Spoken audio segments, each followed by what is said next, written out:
بزاف ديال الناس كيتسائلوا خصوصا المغاربه اللي متبعين هذه المساله ديال الصحراء المغربيه والصراع مع الجزائر، وكيتسائلوا علاش الجزائر مثلا رافضه انها تدخل في سلام مع المغرب كما امرها مجلس الامن في القرار الاخير، وعلاش رافضه رفضا تاما اي حل لقضيه الصحراء المغربيه، ومصره على ان الحاجه اللي بغات تطبق هي الحاجه اللي اصلا المغرب يستحيل انه يقبل بها، وهي مساله ديال الاستفتاء وتقرير المصير وما الى ذلك، لانه المغرب لن يقبل بذلك ابدا، لان هذا يعتبر مسا اصلا بالسياده المغربيه التاريخيه على هذه البقعه الجغرافيه المسمى المغرب. فالعداء ديال النظام في الجزائر لكل ما هو مغربي وللمغرب هو راه اكسير بمثابه اكسير الحياه للنظام في الجزائر. الى ساليتي الصراع مع المغرب فهذا معناه بان الجزائر بشكلها الموجود اليوم سوف ينتهي، لأن المنظومة الحاكمة في الجزائر ستنهار مباشرة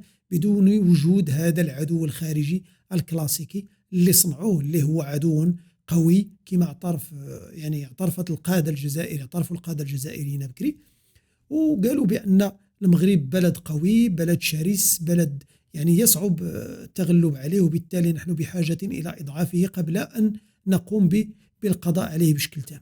فبقوا في هذه المرحلة ديال إضعاف المغرب فترة طويلة ولم يتمكن، واليوم فرض عليهم فرضا أنهم يدخلوا في سلام مع المغرب. هل سيقومون بتلبية الأمر أم سيحاولون التماطل وكسب الوقت، لأن ليس في صالحهم كما معلوم بأن يدخلوا في سلام مع المغرب وأن يصفروا تصفير ديال المشاكل مع المغرب. فشنو غادي يبقى النظام الحاكم في الجزائر؟ شنو هي المبررات ديالو التخلف الموجود في البلد ديالو؟ شنو هو التخلف مقارنة مع العدو الكلاسيكي اللي هو المغرب؟ شكون اللي خلاهم بديك البنيه التحتيه المهترئه اللي وقفت في الستينات والسبعينات وبقات زادت القدام؟ كيفاش غيخاطبوا الشعب بتريليونات ديال الدولار اللي مشات ديال عائدات ديال الغاز والبترول دون ان يظهر لها وجود على الواقع الجزائري؟ فعندهم بزاف ديال الامور ما يقدروش يجاوبوا عليها، وبالتالي سيؤدي الامر بعد تصفير المشاكل مع المغرب وحل القضيه ديال الصحراء المغربيه وكذلك السلام ما بين المغرب والجزائر، سيؤدي بالنظام الحاكم في الجزائر إلى الانهيار، وهو عارف هذه المسألة،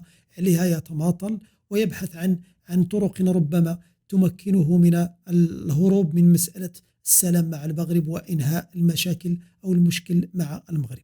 فذاك الشيء علاش غيبقوا دائما يرفضون مسألة أو فكرة السلام مع المغرب، وعلى المغرب كان عارفهم، لذلك بادر جلالة الملك بإعطاء الأمر ديال البدء ديال التنفيذ ديال الحكم الذاتي في الصحراء المغربية دون حتى انتظار نتائج ديال اللقاءات وديال الحوار وما إلى ذلك، لأنه يعلم مسبقا أن الجزائريين سيبحثون عن مبررات وعن طرق للتهرب من السلام وفتح صفحة جديدة مع المغرب، لأن صفحة جديدة بمثابة نهاية النظام الحاكم في الجزائر.